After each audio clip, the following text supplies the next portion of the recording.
Semana passada a gente começou essa série, né? O que fazer quando o inimigo é a sua mente. E eu queria começar hoje falando de um filme que eu assisti com a minha família há cerca de uns 20 dias atrás. Não é um filme novo, é um filme já antigo. Eu nunca tinha assistido. Por acaso alguém me falou e eu fui assistir. É uma história real de um cara chamado Philippe Petit, é um francês que desde pequeno gostava de malabarismo, de circo, e começou desde cedo participar dessas coisas, fazer apresentações em praça pública. E aí com 18 anos ele estava num dentista, sabe quando você está num dentista e tem aquelas revistas para você ficar olhando lá? Na França, pelo jeito, é igual. Ele estava lá no dentista olhando uma revista dessa e ele viu que estava em construção o World Trade Center, as torres gêmeas americanas. Então isso foi por volta de 70, alguma coisa assim.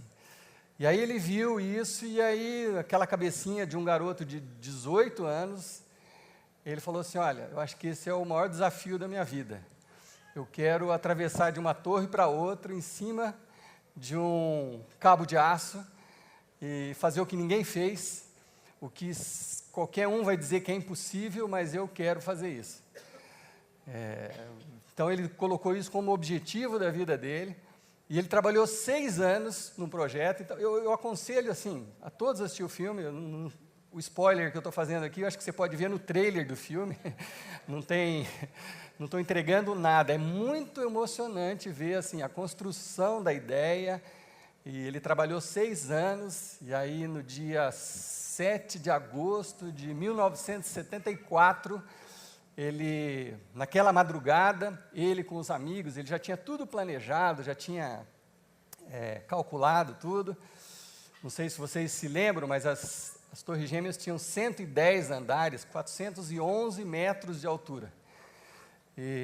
E aí naquela madrugada, ele passou a madrugada lá, escondido da segurança, da polícia. Acho que a gente tem até uma imagem do filme.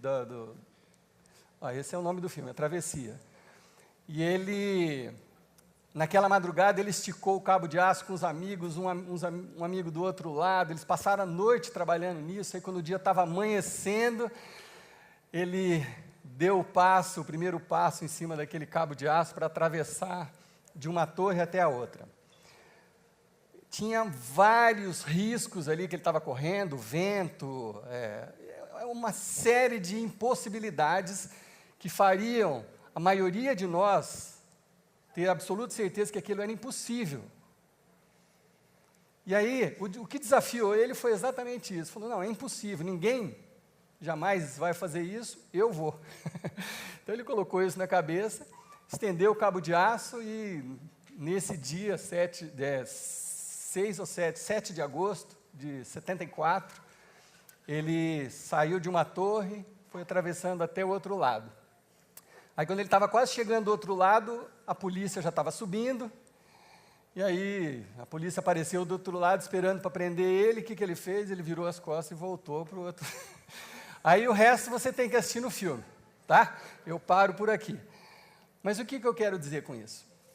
É que esse sujeito, ele colocou uma ideia na cabeça, ele acreditou naquilo, e ele trabalhou por aquilo, não foi louco, né? Ele estudou, fez todo tipo de planejamento, e executou uma façanha que até hoje é inédita, marcou a vida dele para sempre. Tem livros sobre a vida dele, filmes sobre a vida dele, e ele conseguiu fazer uma coisa que era tida como impossível, porque ele acreditou que ele poderia fazer. Bom, já a gente vai entender o porquê dessa historinha no nosso contexto, mas nós estamos falando sobre isso. O que fazer quando o nosso inimigo é a nossa própria mente? Ela nos bloqueia das coisas que a gente pode fazer, a gente poderia fazer.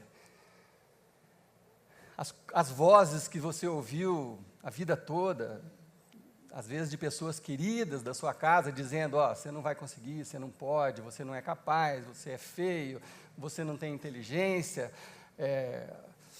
aquilo vai construindo em torno da nossa mente algumas fortalezas que se perpetuam ao longo da nossa vida. Então você começa a achar que você é incapaz mesmo. E aí, às vezes, os desafios não são tão grandes como você atravessar de uma torre gêmea para outra, mas a gente não se acha capaz. E eu disse na semana passada que, no nosso caso, nós estamos numa igreja, essa coisa ainda envolve outros aspectos, que são os aspectos espirituais. Eu disse semana passada que o maior especialista em fake news, segundo a Bíblia, chama diabo. Ele é o pai da mentira. Então, quando ele mente, ele está falando de uma coisa que ele sabe. Então, o diabo cria em volta da sua cabeça pensamentos, mentiras que te aprisionam, levando cativo os seus pensamentos. E essas fortalezas, muitas vezes, arrasam com as pessoas, levam as pessoas a profundas depressões, doenças somatizadas pelo sofrimento, separações, brigas, irritabilidade, todo tipo de coisa ruim acaba acontecendo. E eu disse na semana passada que a Bíblia, eu mostrei na Bíblia, em Efésios, capítulo 6, que é uma guerra constante espiritual sobre a nossa mente. Jesus demonstrou isso e Paulo, o apóstolo Paulo, explicou isso. Ele falou, olha, tem uma guerra permanente pela mente de vocês, pelo controle da mente de vocês. E essa guerra, ela não é só carnal. Você não está brigando com a polícia ou com as dificuldades que você vê, mas com dificuldades que você não vê, nas regiões celestiais e espirituais.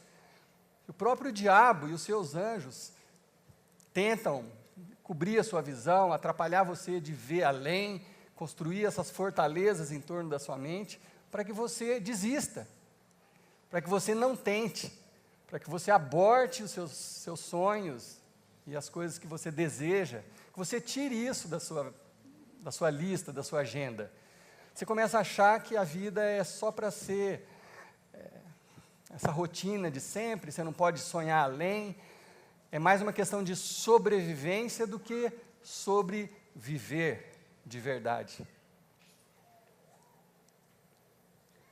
A Bíblia diz também, Salomão fala sobre isso, e eu falei isso na semana passada também, que aquilo que o homem pensa, ele é. Você vê como é importante a gente poder libertar a nossa mente dessas prisões. Porque se você pensa de uma certa forma, você pensa de uma forma derrotista e que você acha que não vai conseguir, as chances são muito grandes de você não conseguir mesmo. Eu não sei se alguém aqui, além de mim, não, eu sei que pelo menos o Gabriel e mais uma meia dúzia, eu sei, que gostam de acompanhar luta. Eu gosto de MMA. Se isso é um pecado, não sei. Eu gosto de esporte. Quando eu era adolescente, eu fiz artes marciais, tudo. Já esqueci tudo, tá? Se você me desafiar ali, eu não sei, sai correndo. Mas eu gosto desse esporte, porque eu acho que a luta são tantas coisas que envolvem uma pessoa pisar num ringue, ela fechar aquelas portas, ela está sozinha com o adversário, é tanta coisa mental que acontece, que às vezes é muito mais do que a questão só puramente física, preparação física, né? Então, na luta, por isso que eu estou citando isso, quem conhece um pouquinho de luta sabe que se a pessoa entrar para um desafio achando que ela vai perder, ela não tem a menor chance. Se o cara não entrar com a certeza de que ele vai ganhar, que ele tem grandes possibilidades de ganhar, ele já está derrotado. Essa é a importância da nossa mente e dos nossos pensamentos. Bom, aí semana passada eu disse que isso tem solução. Nós temos, e vamos apresentar hoje, domingo que vem, saídas para quem vive assim, para quem infelizmente, e hoje é tão comum isso, pessoas que estão vivendo com essas barreiras, essas fortalezas em volta da mente, do coração, fortalezas psíquicas, espirituais, que impedem a gente avançar nas nossas vidas, nos nossos relacionamentos.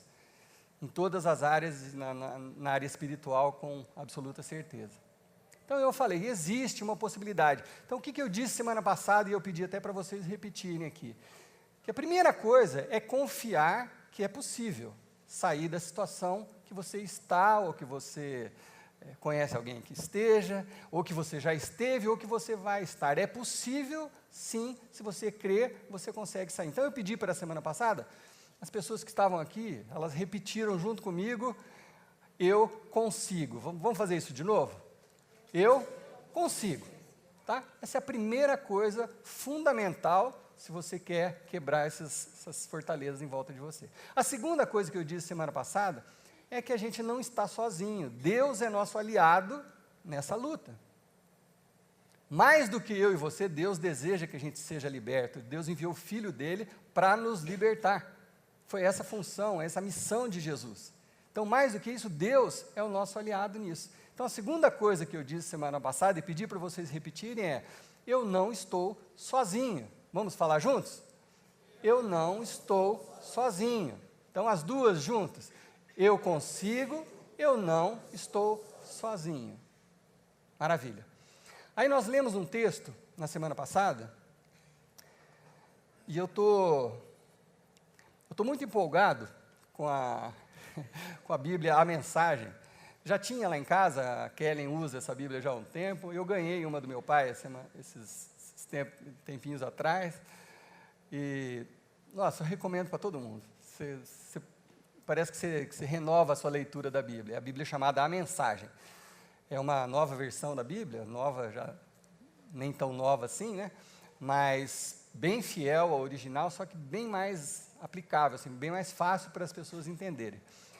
E eu li nessa versão da Mensagem e ainda fiz uma adaptação para nós mesmos, para a nossa vida pessoal em relação a esse assunto, que é o versículo que está lá em 1 Coríntios, no capítulo 10, versículo 13, onde já adaptado diz o seguinte, e eu quero que a gente leia juntos: Deus nunca permitirá que eu seja pressionado além do meu limite, mas estará sempre comigo para ajudar-me a vencer a tentação. Vamos falar junto? Vamos? Vocês estão dispostos hoje? É um dia atípico hoje, né? Diferente e tal, está todo mundo meio com a cabeça ainda em outro lugar. Foco. Vamos falar todo mundo junto, isso ajuda a gente a focar. Deus nunca permitirá que eu seja pressionado além do meu limite, mas estará sempre comigo para ajudar-me a vencer a tentação. Amém? Isso é uma promessa. Isso é uma promessa de Deus para a sua vida. Isso é uma promessa de Deus para todos nós. Outra coisa que nós lemos na semana passada, ainda falando sobre essa questão espiritual, que é fundamental no nosso caso, é que Paulo nos ensina, o mesmo apóstolo Paulo, na carta de 2 Coríntios, no capítulo 10 também, ele fala sobre essas armas com as quais nós lutamos, que elas são espirituais. Então, eu li um texto que está lá em 2 Coríntios 10, versículo 4, que diz assim: as armas com as quais lutamos não são humanas, pelo contrário, são poderosas em Deus para destruir fortalezas. Deixa esse versículo aí, porque agora eu acho que a gente vai entender um pouquinho mais esse contexto todo que eu estou tentando trazer para vocês. Até aqui, quando eu contei a história do Philippe Petit, o francês, o que aconteceu com ele foi o que a gente chama hoje de programação neurolinguística, que nem tinha esse nome à época. Isso é uma teoria dos anos 70 também. Mas o que ele fez? Ele pôs na cabeça, começou a pensar, falar aquilo e trabalhou a cabeça dele para realizar aquele feito. Mas aqui nós vemos a diferença entre uma programação neurolinguística, que eu não tenho nada contra, aliás, muitas coisas a favor, a psicologia, ela é muito importante para quem está lidando com medos, com depressões, com traumas, é fundamental. Então não é esse o ponto. Só que aqui faz uma distinção muito clara entre uma coisa e outra.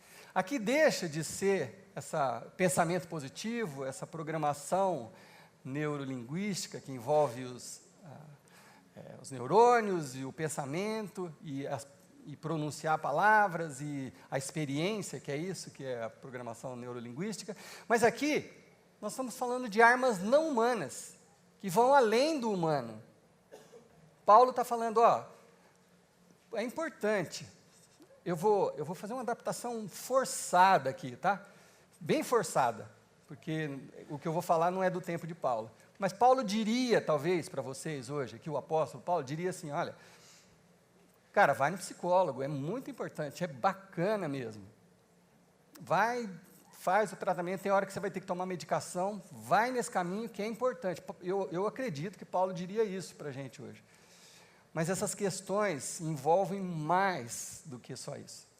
Envolvem coisas espirituais, que estão além da nossa compreensão, que são não humanas. Tá, aonde que eu quero chegar com isso? Que às vezes, a vontade de Deus para você e para mim, para as nossas vidas, ela é bloqueada por nós mesmos, porque nós raciocinamos demais. Às vezes Deus tem algo para você, Ele te pede alguma coisa, mas você olha e fala, não, é impossível. Não, Deus, você não está entendendo, não vai dar. E às vezes a gente bloqueia a ação de Deus na nossa vida, e a nossa mente acaba sendo o inimigo pior nosso. Porque a gente quer racionalizar tudo precisa ser compreensível, então assim, tem que ter lógica. Mas Paulo está falando, peraí, é além do humano, isso que eu estou tentando falar para vocês. Para quebrar essas fortalezas é mais do que humano, é sobre-humano, é sobrenatural, além do natural. É isso que Paulo está nos explicando. O que Deus direciona uma pessoa para fazer, eu escrevi isso, eu quero ler para vocês para eu não perder uma palavra. O que Deus direciona uma pessoa para fazer, nem sempre tem um sentido lógico para a sua mente. Você pode sentir no espírito que deve fazer algo, mas a sua mente pode rejeitar por se tratar de algo desconfortável, algo que demande sacrifício, de algo que você é muito apegado, e a sua mente vai trabalhar contra o seu espírito, portanto, contra o que Deus quer fazer em você. Deu para entender? Ficou claro? Muitas vezes, Deus tem algo para mim, para você, para cada um de nós, e a nossa mente nos atrapalha. O nosso raciocínio impede. Porque às vezes o que Deus está pedindo para a gente não faz sentido imediato. Como assim? Não, mas por que eu tenho que fazer isso? Mas as coisas de Deus são assim. Deus é Espírito. Jesus, o nome mais citado aqui, vive em nós de uma forma espiritual e não física. Eu adoraria, se Jesus estivesse sentado aqui não, eu ia estar sentado aqui. Enfim, adoraria, mas não é assim. Jesus já veio fisicamente, viveu, contaram a história de Jesus, mas hoje Jesus habita no meu coração e no coração de vocês, de uma forma espiritual. Então as questões são espirituais, então elas são sobrenaturais, elas são além do natural. Percebe? Então, às vezes o nosso raciocínio impede que a gente cumpra a vontade de Deus e seja abençoado, receba o que Deus tem para nós. Quero contar para vocês uma história bíblica assim, eu garanto que todo mundo conhece, muito conhecida. Quando Jesus estava pessoalmente aqui na terra, e ele estava falando para uma multidão, e põe gente nisso. E Jesus estava curando, estava expulsando demônios, ensinando, desde a manhã até o final da tarde. E aí quando começou a chegar ao final da tarde, começou a anoitecer, os discípulos, aqueles mais próximos de Jesus, chamaram Jesus num canto e falou, Jesus, deixa eu dar uma letra aqui. Jesus, está anoitecendo e esse povo todo está com fome, e não tem comida para eles. Então, presta bem atenção, Jesus, na instrução. Despede essa multidão, manda eles embora, para que eles possam ir para suas casas, comer, aí amanhã o senhor continua o que o senhor está fazendo. Beleza? Fechou? Foi assim, não talvez nessas palavras, mas foi assim que foi a conversa entre os discípulos e Jesus. Aí Jesus, a resposta de Jesus foi tão interessante. Jesus, ao invés de reagir ou falar qualquer outro tipo de coisa, ele falou assim: eles estão com fome? Estão. Por que vocês não dão de comer para eles? Uai! Aí o que você acha que passou na cabeça daqueles discípulos? Talvez Pedro chamou Tiago assim e falou: cara, eu acho que Jesus está cansado, bicho. Ele não está se dando conta. Sabe quantas pessoas deve ter aí? Umas 12 mil, que a Bíblia diz 5 mil homens. Vamos supor que tenha esposas, filhos, 10, 12 mil pessoas. E sabe o que Jesus falou? Para a gente dar comida. Alguém acreditou que pudesse fazer isso? Não. Então, assim, na hora, aqueles discípulos, nossos heróis da fé, bloquearam. Falaram assim: Jesus, desculpa, isso é impossível. Talvez como alguns de vocês, alguns de nós já tenham feito. Jesus falou: está falando para você, cara, sai dessa, larga esse vício, abandona isso, para com essa depressão, já está bom, já foi tempo demais consumido da sua vida. Ser curado, levanta dessa cama. Aí você fala: Jesus, impossível, você não está entendendo. Impossível. Por quê? Porque o nosso raciocínio nos impede de ir além. Aí Jesus fez uma coisa que ele faz com a gente, está fazendo com você, comigo hoje aqui. Ele fez naquela situação. Quando eles falaram: não tem jeito, nós não temos comida suficiente para esse povo, não tem padaria aqui perto, se tivesse também, a gente não tem dinheiro para comprar comida para todo mundo, não tem jeito. Jesus deu uma resposta bem simples. Ele falou assim: o que vocês têm aí? O que você tem aí?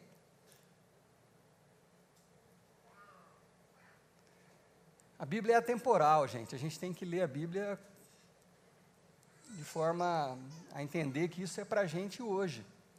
Jesus está perguntando para cada um de nós: o que você tem aí? O que você tem aí? O que você tem nas mãos? O que você tem nas mãos? A primeira resposta sua: Jesus, eu não tenho nada. Não. Pensa bem, o que você tem nas mãos? Sei lá, eu tenho 2 pernas e 2 braços. Cara, já é muita coisa. O que você tem? Eu tenho uma casinha, eu tenho um emprego, é ruim pra caramba, eu tenho um emprego. Você tem? O que você tem nas mãos? O que você tem? Que talento que você tem? Não tem talento nenhum, o máximo que eu consigo é isso. O que você tem? Jesus pergunta para você hoje, e perguntou para aquele povo: o que vocês têm na mão? A resposta dele foi assim: a gente deu uma vasculhada aí, tem 5 pães e 2 peixinhos. KKKKK, né, se tivesse na época. Né? Ridículo, né?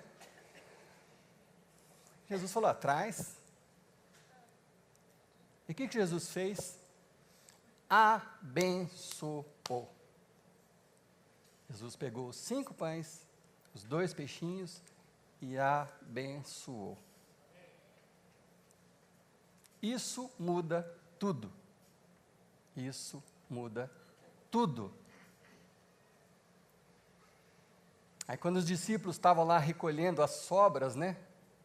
Sobraram 12 cestos, de resto o pessoal já não queria, não aguento mais. Quando eles estavam recolhendo, aí, de novo, eu tenho um lado criativo de músico, às vezes eu invento coisas assim que não está na Bíblia, mas eu espero que vocês me perdoem, porque tem um objetivo. Eu imagino os discípulos recolhendo aquele monte de sobra e o cara olhando para o outro falando, cara, não entendi nada. Não é verdade? Não sei se vocês conseguem imaginar isso. O cara fala, meu, não faz sentido, cara. Não faz sentido. Como assim? Não faz o menor sentido. O único sentido que faz é que Deus, que Jesus, abençoou o que eles tinham nas suas mãos.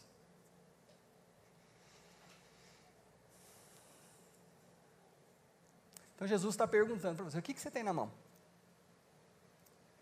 Você está com bloqueios, você está com fortalezas em volta da sua cabeça, você está com medos, doenças, traumas, dores,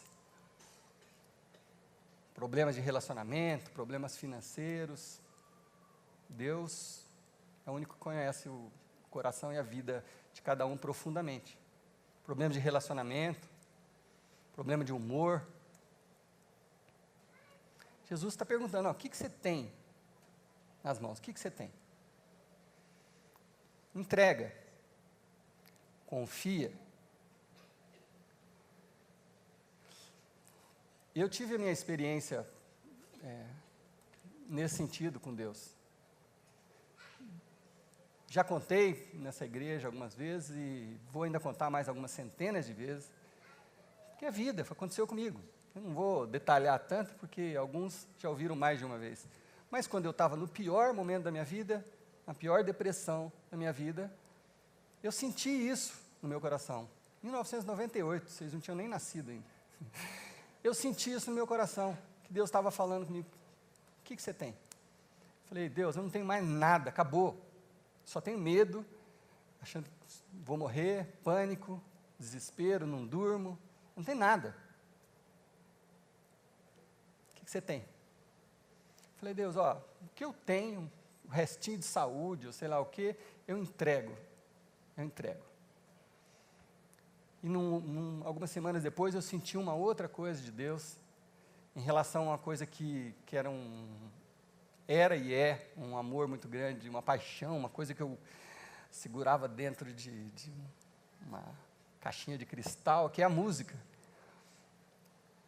E aí me veio no coração de entregar a música para Deus, a coisa que eu amei, trabalhei anos da minha vida com isso, apaixonado. Eu fiz essa oferta um dia para Deus, falei, Deus, talvez o que eu tenha de mais precioso no momento é esse amor que eu tenho pela música, essa paixão, esse sonho, estou colocando diante do Senhor.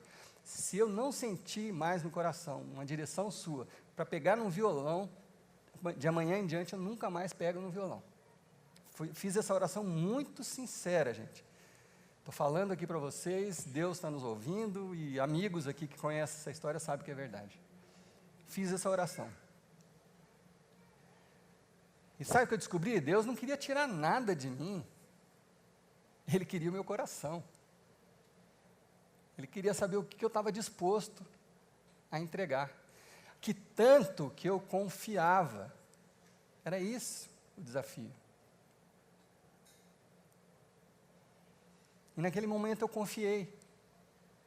E Deus foi juntando os caquinhos, foi reconstruindo a minha vida, e eu casei, tive filhos, e Deus foi restaurando a minha vida, arrumando trabalho melhor, e as coisas foram se encaixando de novo, sabe? Até o ponto de eu falar assim, eu estou feliz, cara, estou feliz. Nossa, eu estava muito infeliz, mas muito, achei que não tinha esperança nenhuma. Cara, eu estou me sentindo feliz, eu não tenho tudo que eu quero, mas longe disso. Mas estou feliz, eu tenho paz, eu durmo, eu acordo bem, sabe, eu tenho saúde, eu estou feliz. Então, queridos, estou falando do fundo do meu coração. Porque eu sei que tem gente enfrentando lutas difíceis, e eu sei que alguns ainda vão enfrentar coisas no futuro. Deus quer saber o tanto que você confia nele, e o tanto que você entrega, o tanto que você deposita aos pés do Senhor. Aquilo que é precioso para fazer. Por que nós vimos no testemunho, né, o trauma da menina com igreja evangélica, porque a impressão que ela tinha, que o pessoal falava só de dinheiro. Por que algumas pessoas insistem nessa parte do dinheiro? Porque para algumas pessoas é a parte que está dentro da caixinha de cristal. Você não pode, não, mexe com tudo menos com o meu bolso.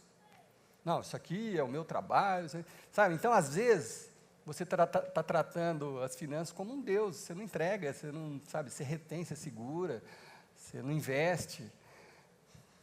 Deus quer saber onde está seu coração. Mas pode ser qualquer outra coisa. Só você sabe o que é precioso e aquilo que você não quer confiar e que você não tem aberto a sua mão para Deus. Bom, o dilema na minha vida foi resolvido.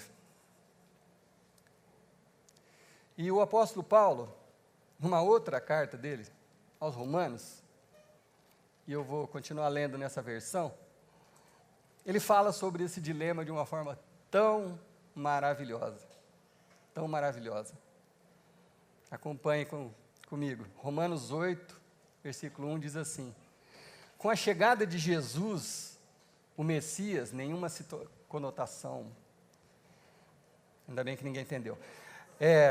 Com a chegada de Jesus, o Messias, o dilema foi resolvido. Resolvido.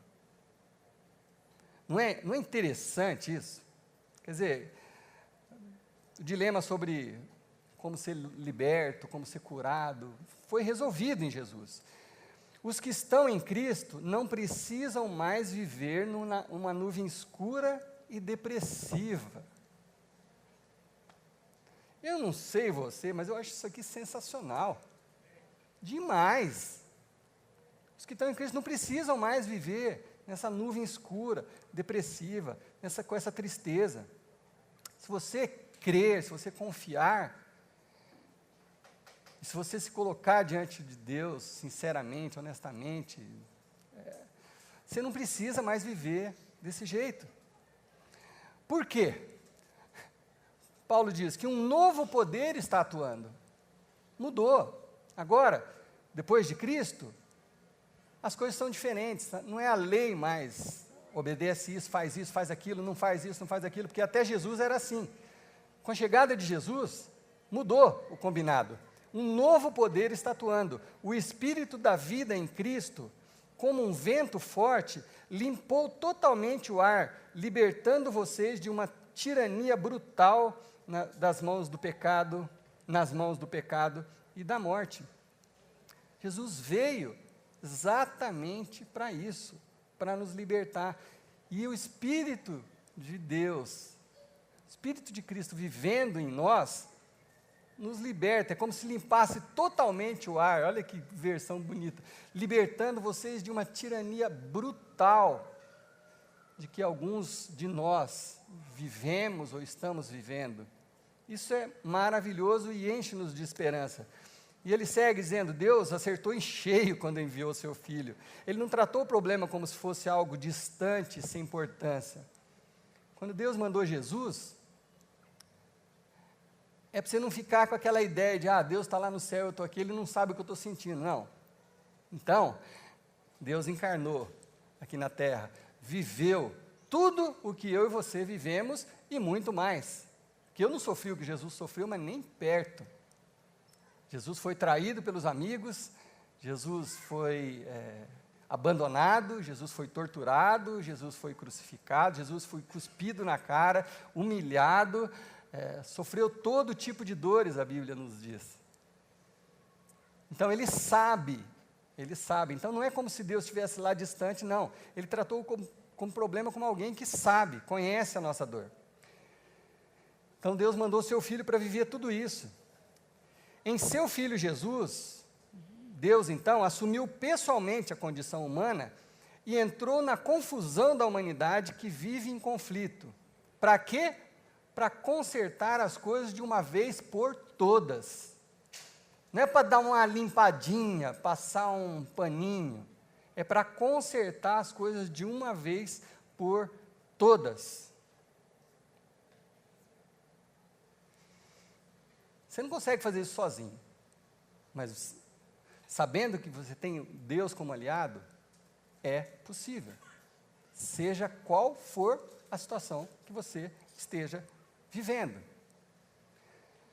Se você sair daqui hoje só crendo nisso, eu vou dormir tranquilo. Falar, ó, se alguém sair daqui crendo nisso e disposto a se entregar completamente as suas ansiedades, tudo, a Deus, missão cumprida. Eu ainda vou ser mais específico em algumas coisas na semana que vem, mas eu quero deixar um último texto com vocês, que está algumas páginas à frente, Romanos, no capítulo 12, que é um pouquinho mais passo a passo, para que vocês saiam daqui hoje, como na semana passada, com uma tarefa, para colocar em prática. Romanos 12, na versão, a mensagem diz assim: portanto, com a ajuda de Deus, quero que vocês façam o seguinte. Agora é como se o apóstolo Paulo estivesse conversando comigo e com cada um de vocês. O apóstolo Paulo falando, olha, com a ajuda de Deus eu quero que vocês façam o seguinte. Entreguem a vida cotidiana de vocês. Qual a vida cotidiana? O dormir, o comer, o trabalhar, o passear, seja o que for, seus relacionamentos, aquelas coisas que são preciosas para você, seja o que for, entregue a sua vida cotidiana a Deus como se fosse uma oferta. Olha só, o que você tem nas mãos? Deus, eu só tenho 2 peixinhos e 5 pãezinhos. Entrega isso a Deus. Porque receber o que Deus fez por vocês é o melhor que vocês podem fazer por Ele. Por outro lado, olha o que Paulo fala. Não se ajustem demais à sua cultura, a ponto de não poderem pensar mais. Em vez disso, concentrem-se a atenção em Deus. O que Paulo está querendo dizer? Cara, se você for acreditar no que está todo mundo falando, se você for acreditar em qualquer diagnóstico de amigo seu, falar, não, isso aí não tem jeito. Não, sabe, se você for querer acreditar em tudo que a cultura fala, não, isso não dá, isso é impossível. Não, quando acontece isso, o resultado é 1 mais 1 igual a 2, pronto, não tem outra saída. Se você se deixar levar por esses pensamentos, você não vai conseguir ser liberto. É isso que Paulo está falando aqui. Concentre a sua atenção em Deus. Em Deus. Concentre a sua atenção em Deus. É entre você e Deus. E aí Paulo explica uma coisa que hoje em dia é óbvio, mas não era tão óbvio há 2000 anos. Ele fala assim, vocês serão mudados de dentro para fora. Não existe nenhum outro tipo de mudança que funcione, a não ser a que acontece de dentro para fora. É isso que Paulo está falando aqui. Portanto, meus irmãos, descubram o que Ele, Deus, quer de vocês, e aí Paulo é bem incisivo, e tratem de atendê-lo. Ele não podia ser mais claro. O que Deus quer de você? O que Deus quer de cada um de vocês? O que Deus está esperando que você oferte? Descubra o que é para você, eu sei o que foi para mim. Descubra o que é para você, entregue como oferta. Trate de atendê-lo. Diferentemente da cultura dominante, que sempre os arrasta para baixo, ao nível da imaturidade, Deus extrai o melhor de vocês e desenvolve em vocês a verdadeira maturidade. Deus quer construir homens no sentido genérico, geral. Quer fazer de você um ser humano completo, maduro. E o que nós estamos vendo aqui, o que determina essa maturidade é o tanto que você confia em Deus. Amém? É isso que te faz amadurecer, o tanto que você confia em Deus. Maturidade é confiança em Deus. Que tanto que você confia.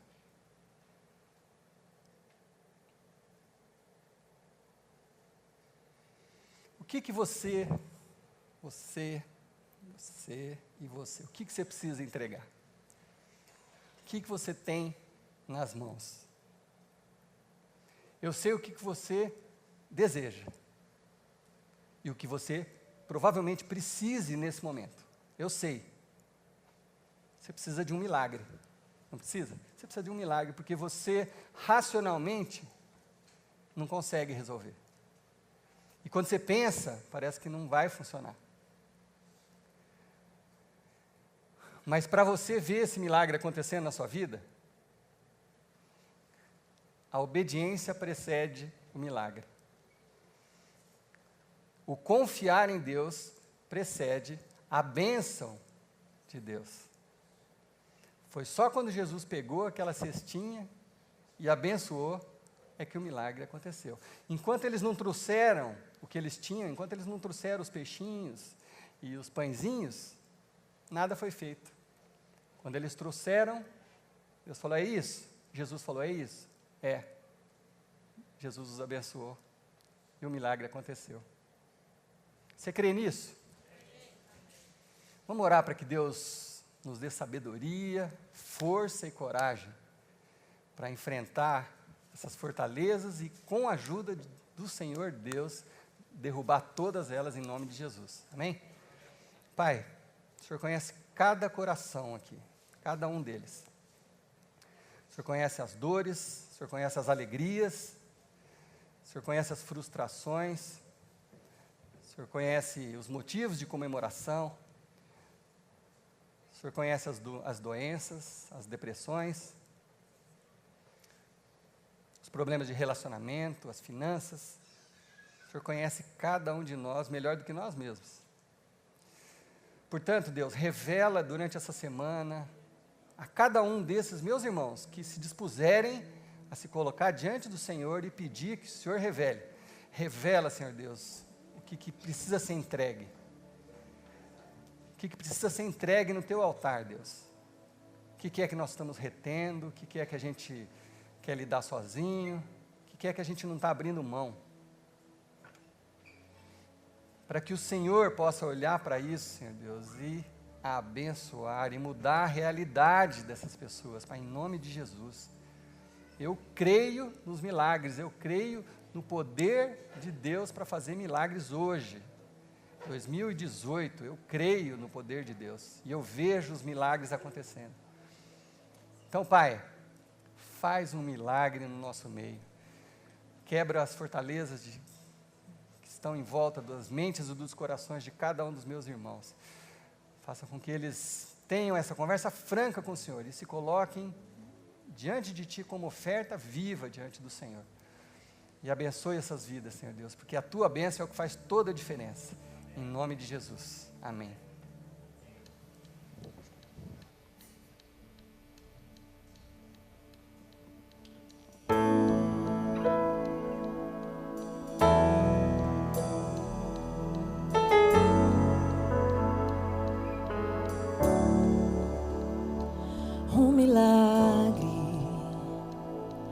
Precisava de um milagre quando os homens não puderam me atender.